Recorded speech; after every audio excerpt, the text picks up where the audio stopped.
The white and red cane struck marble before anyone heard the revolving doors spin. Sarah felt the shift the instant she crossed the threshold. The acoustics too controlled, the silence too deliberate, the breathing of too many large men positioned at precise intervals around the room. Every instinct she had forged through years of darkness screamed a single word: trap. But her body was already moving, cane sweeping, heels clicking against the polished floor in quick, measured steps, and then, nothing. Her cane caught an uneven seam in the marble. The world tilted. She pitched forward with a sharp, helpless gasp and collided directly with a wall of solid warmth.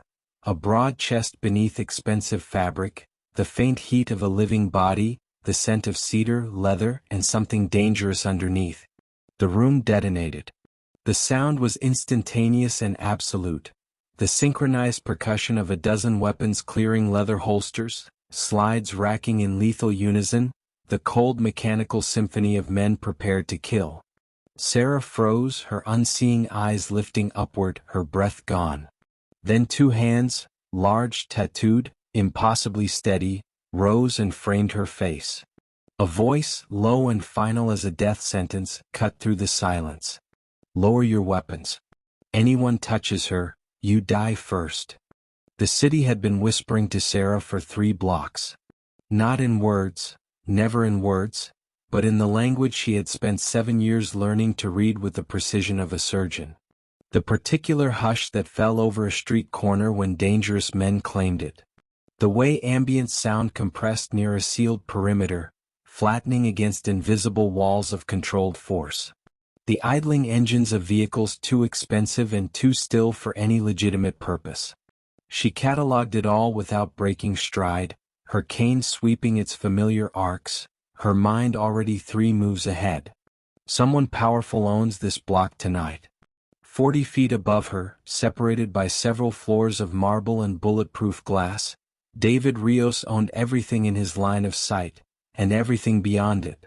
The man on his knees in the hotel's private conference suite had stopped answering questions 7 minutes ago. That was fine. David had never needed words. He read men through their breathing, their stillness, the microscopic tremors that betrayed what the mouth refused to surrender.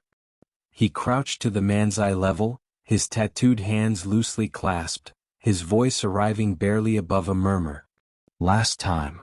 The man broke on the exhale. They always did. David straightened, buttoning his jacket with quiet precision as Marcus materialized at his shoulder, relaying the floor-by-floor lockdown status in clipped, efficient tones. The lobby was sealed. The perimeter was clean. Nothing was getting in or out of the Grand Aldecoa until David permitted it.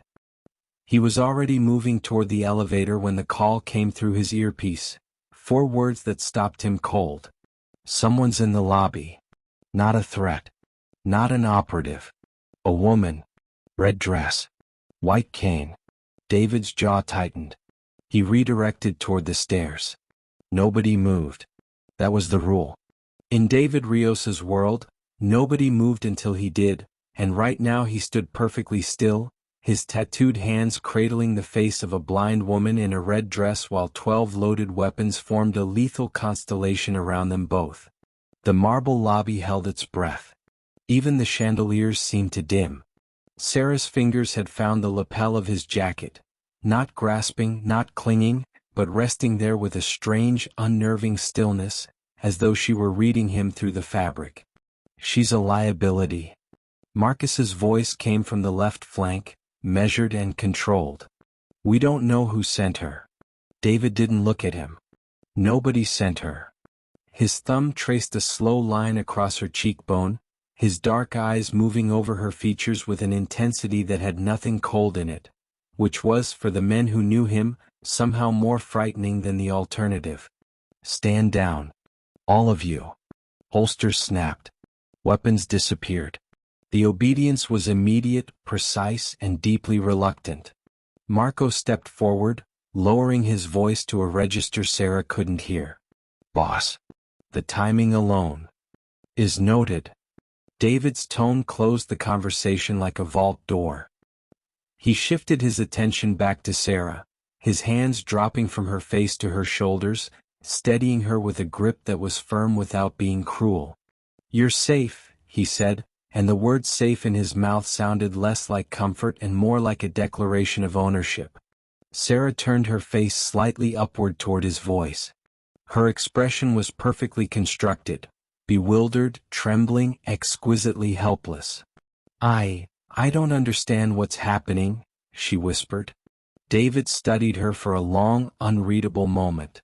"No," he said quietly. "Of course you don't." He didn't believe a single word of it. The SUV smelled of leather, gun oil, and authority.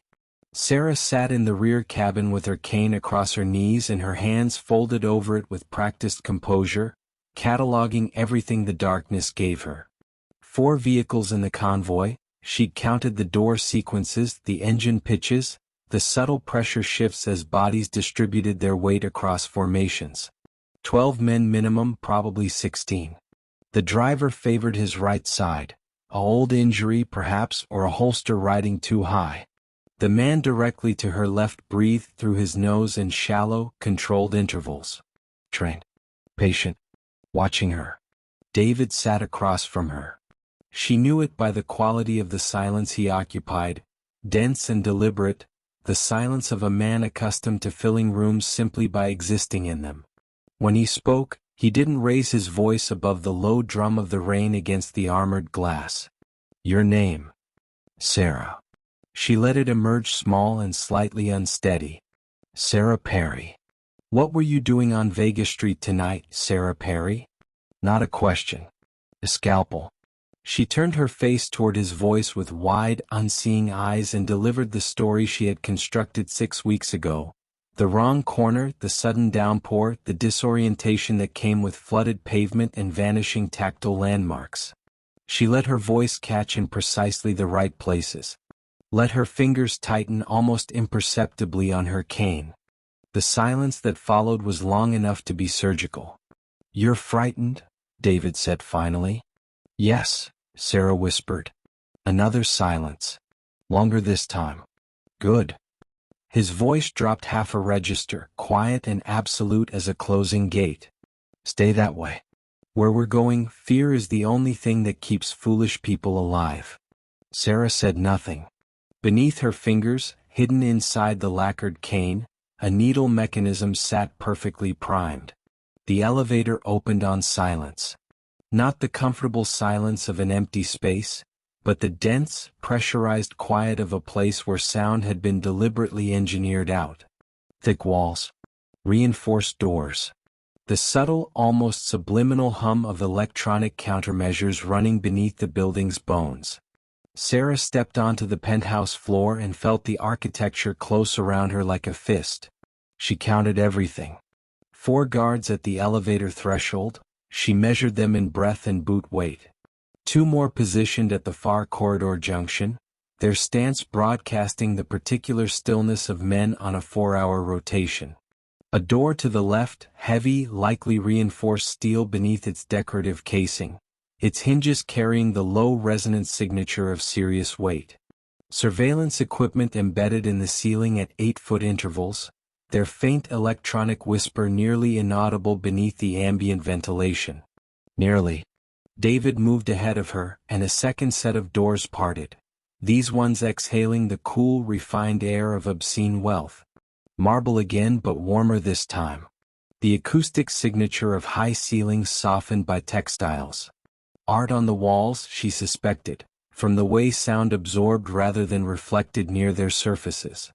Floor-to-ceiling glass along the north face, the city humming 40 stories below like a restless engine. A woman's voice, staff, mid-30s, sensible shoes, offered refreshments with the practiced neutrality of someone paid never to ask questions. "She stays in the East Suite," David said. "Nothing leaves this floor without my authorization." Sarah was guided to a room that smelled of fresh linen and vetiver. The door closed. 2 locks engaged, one electronic, one mechanical. She sat on the edge of the bed, folded her hands over her cane, and smiled very quietly in the dark. She already had everything she needed. The explosion announced itself through the building's skeleton. Sarah felt it before she heard it, a deep, subterranean shudder that moved through the penthouse floor and up through the bed frame, lasting perhaps 2 seconds before dissolving into the city's ambient noise. Distant. Industrial. The specific frequency signature of a structure consuming itself rather than a directed detonation. Warehouse, she calculated. Or a shipping facility. Voices erupted in the corridor almost immediately, the controlled urgency of trained men receiving catastrophic news through earpieces, their footsteps shifting from the measured cadence of a static guard rotation into something faster, purposeful, and pointed directly toward the elevator bank. David's voice cut through everything else like a blade through silk. She couldn't isolate the words through the reinforced door, but she didn't need to.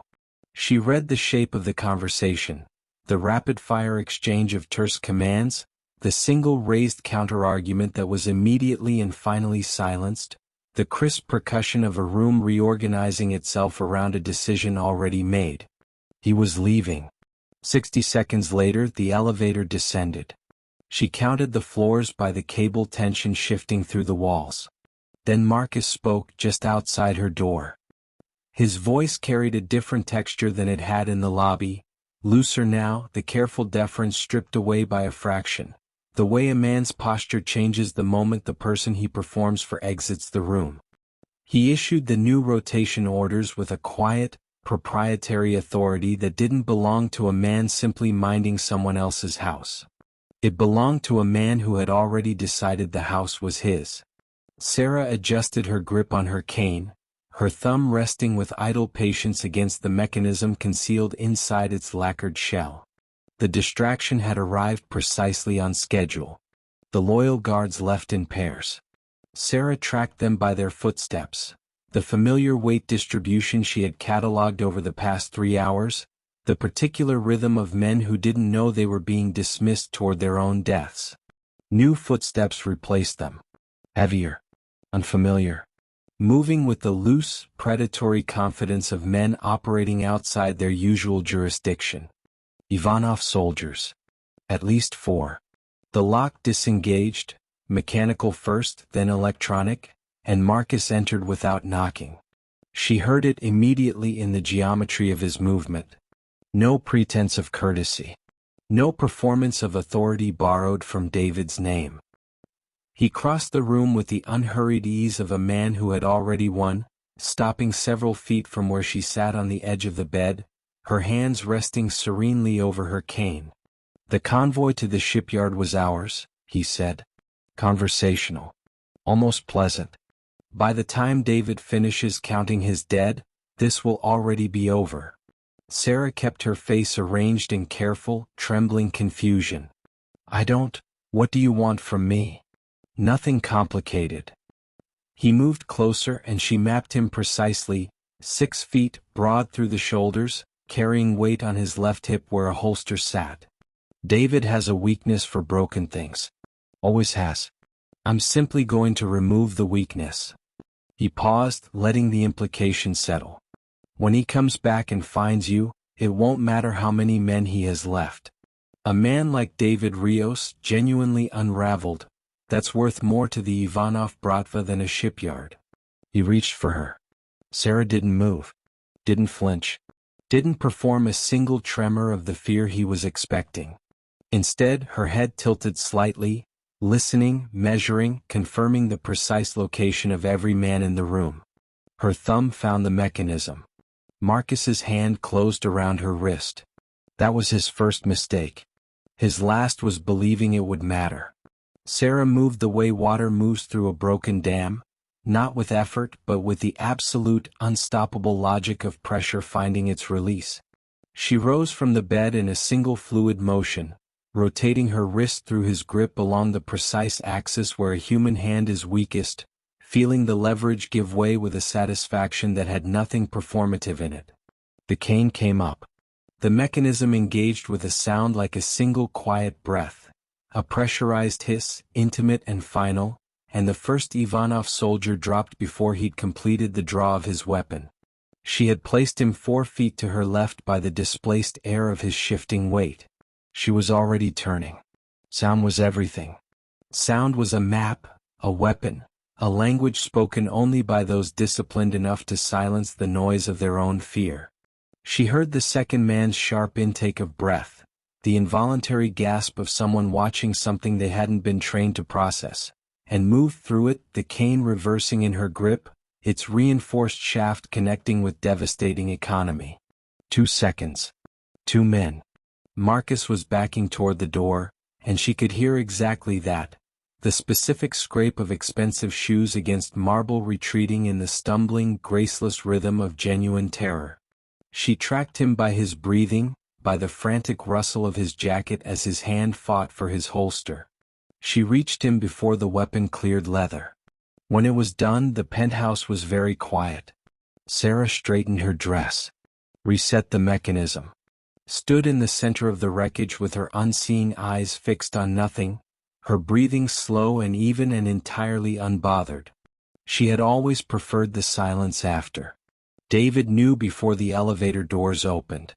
The shipyard attack had been too clean, too perfectly timed, the intelligence too precise for anything but an inside operation.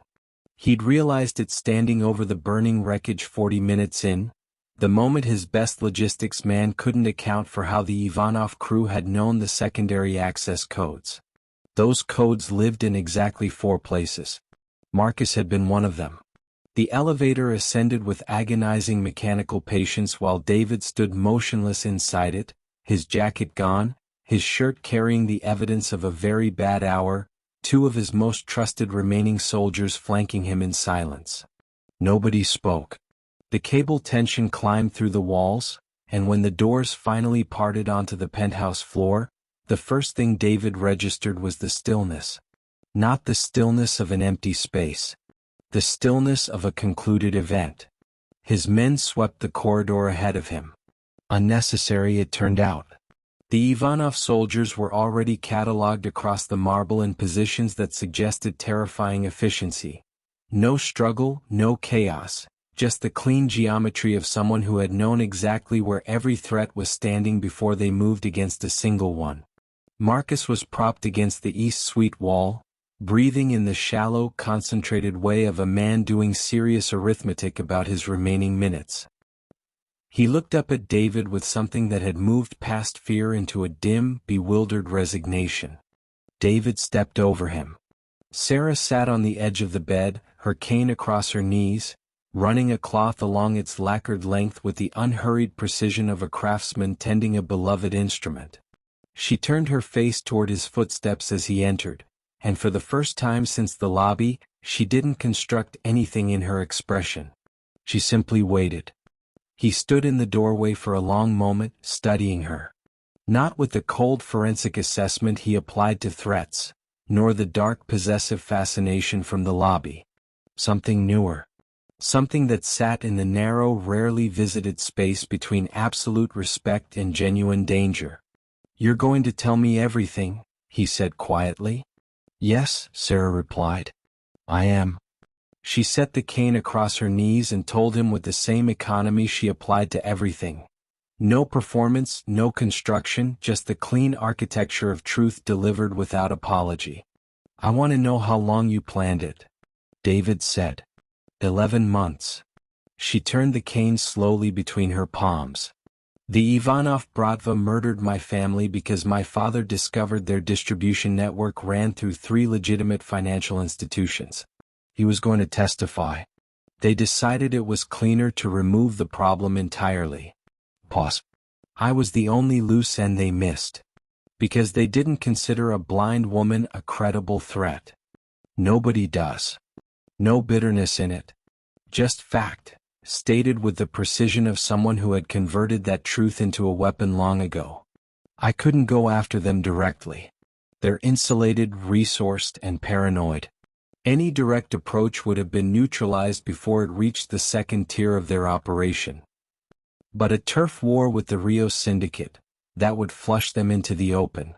They would commit real assets, real personnel, real leadership to finish it quickly and cleanly. "So you needed to be found by me," David said slowly. "Vulnerable enough to take in. valuable enough to come after. I needed to be inside the most protected address in the city when they came for me, Sarah said. I needed your walls, your soldiers, and your war. She paused.